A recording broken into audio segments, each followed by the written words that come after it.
அஸ்ஸலாமு அலைக்கும். எங்கள் ஊர் சைடெல்லாம் அஞ்சிக்கறி சாப்பாடு ரொம்ப ஃபேமஸ்ஸு. கடலோர பகுதியில் இருக்கிற எல்லா ஊர்லேயும் கண்டிப்பாக இஸ்லாமியர்கள் வீட்டில் இந்த வெள்ளை குருமா கண்டிப்பாக செய்வாங்க.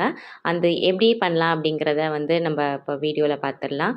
ரொம்ப எம்மியாக ரொம்ப க்ரீமியாக இருக்கும். ஒரு நல்ல ரிச் ஃபீலாக இருக்கும். செம்ம டேஸ்ட்டில் இருக்கும். கண்டிப்பாக ட்ரை பண்ணி பாருங்கள். எப்படி பண்ணலாங்கிறத பார்க்கலாம்.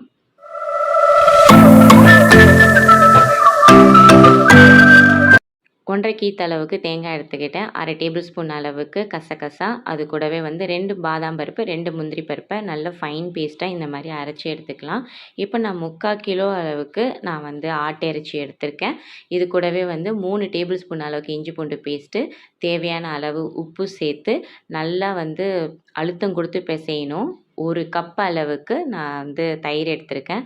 தயிர் கொஞ்சம் அதிகமாகவே எடுத்துக்கோங்க. இது முழுக்க முழுக்க வந்து தயிர்லேயும் அந்த தேங்காய் பேஸ்ட்லேயும் தான் வந்து டேஸ்ட் அதிகமாக கொடுக்கும். இப்போது காரத்துக்கு தகுந்த மாதிரி நம்ம வந்து மிளகுத்தூள், அதுக்கப்புறம் ஒரே ஒரு டேபிள் ஸ்பூன் அளவுக்கு நான் கறி மசாலா, மிளகுத்தூள் வந்து 3 டேபிள் ஸ்பூன் அளவு எடுத்துக்கிட்டேன்.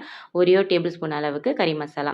வெள்ளை மிளகு இருந்தாலும் அதை எடுத்துக்கோங்க. நான் வந்து கருப்பு மிளகுத்தூள் தான் நான் எடுத்துக்கிட்டேன். இப்போது நான் 2 பச்சை மிளகாவை நீட்டமாக கீறி அது கூடவே வந்து ஒரு கைப்பிடி அளவுக்கு மல்லி புதினா சேர்த்து நல்லா வந்து பிசைஞ்சு இது வந்து ஒரு 1 1/2 மணி நேரம் வந்து நம்ம அப்படியே ஊற விட்டுறலாம். மினிமம் 1 மணி நேரம், அதிகமாக 1 1/2 மணி நேரம் ஊறினா போதுமானது. இப்போ ப்ரெஷர் குக்கரில் தாராளமாக 1 டேபிள் ஸ்பூன் அளவுக்கு நெய் விட்டு அது கூடவே வந்து பட்டை, கிராம்பு, ஏலக்காய், ஒரு கைப்பிடி அளவுக்கு வெங்காயம், பாதி தக்காளி போதுமானது. ஏன்னா புளிப்பு வந்து தயிர் நம்ம எல்லாம் சேர்த்துருக்கோம். அதனால் தக்காளி நீங்கள் சேர்க்கலனா கூட பரவாயில்ல. 1 டேபிள் ஸ்பூன் அளவுக்கு இஞ்சி பூண்டு பேஸ்ட்டு, இப்போ வந்து தேவையான அளவு உப்பும் பார்த்துட்டு லைட்டாக சேர்த்துக்கோங்க. இல்லைன்னா ஸ்கிப் பண்ணிவிடுங்க. 1/4 டேபிள் ஸ்பூன் அளவுக்கு சுகர் ஆட் பண்ணிவிட்டு இப்போ இந்த கறியை வந்து இது கூட சேர்த்துடலாம். எனக்கு குருமா கொஞ்சம் அதிகமாக வேணும் அப்படிங்கிறதுக்காக நான் வந்து 1/4 டம்ளர் அளவுக்கு தண்ணி சேர்த்து நான் எக்ஸ்ட்ரா ஆட் பண்ணிக்கிட்டேன். நீங்கள் வந்து குருமா அந்த இவ்வளோ தூரம் வேண்டாம், பிரட்டின மாதிரி இருக்கிறது போதுன்னா நீங்கள் வந்து தண்ணி வந்து சேர்த்துக்க வேண்டாம். இதை வந்து லோ ப்ரெஷர்லேயே 15 to 20 மினிட்ஸ் வந்து அப்படியே எத்தனை விசில் வருதோ அத்தனை விசில் விட்டுருங்க. விசில் கணக்கு கிடையாது, இதில் வந்து நிமிஷம் தான் கணக்கு. நான் 15 நிமிஷம் அளவுக்கு நான் விட்டேன்.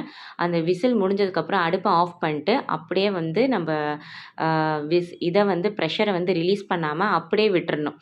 நல்லா தம் அடங்கினதுக்கு அப்புறமா நீங்கள் வந்து அந்த ப்ரெஷர் ஹெட்டை வந்து ரிமூவ் பண்ணிட்டு அதுக்கப்புறம் எடுங்க. வேறு லெவல் டேஸ்ட்டாக இருக்கும். கண்டிப்பாக ட்ரை பண்ணி பாருங்கள். ரொம்ப அல்டிமேட் டேஸ்ட்டாக இருக்கும். நம்ம சேனலை ஃபஸ்ட் டைம் பார்க்குறதா மறக்காமல் சப்ஸ்கிரைப் பண்ணுங்கள். பிடிச்சிருந்தா லைக் பண்ணுங்கள். உங்கள் ஃபேமிலி ஃப்ரெண்ட்ஸுக்கு ஷேர் பண்ணுங்கள். தேங்க்ஸ் ஃபார் வாட்சிங்.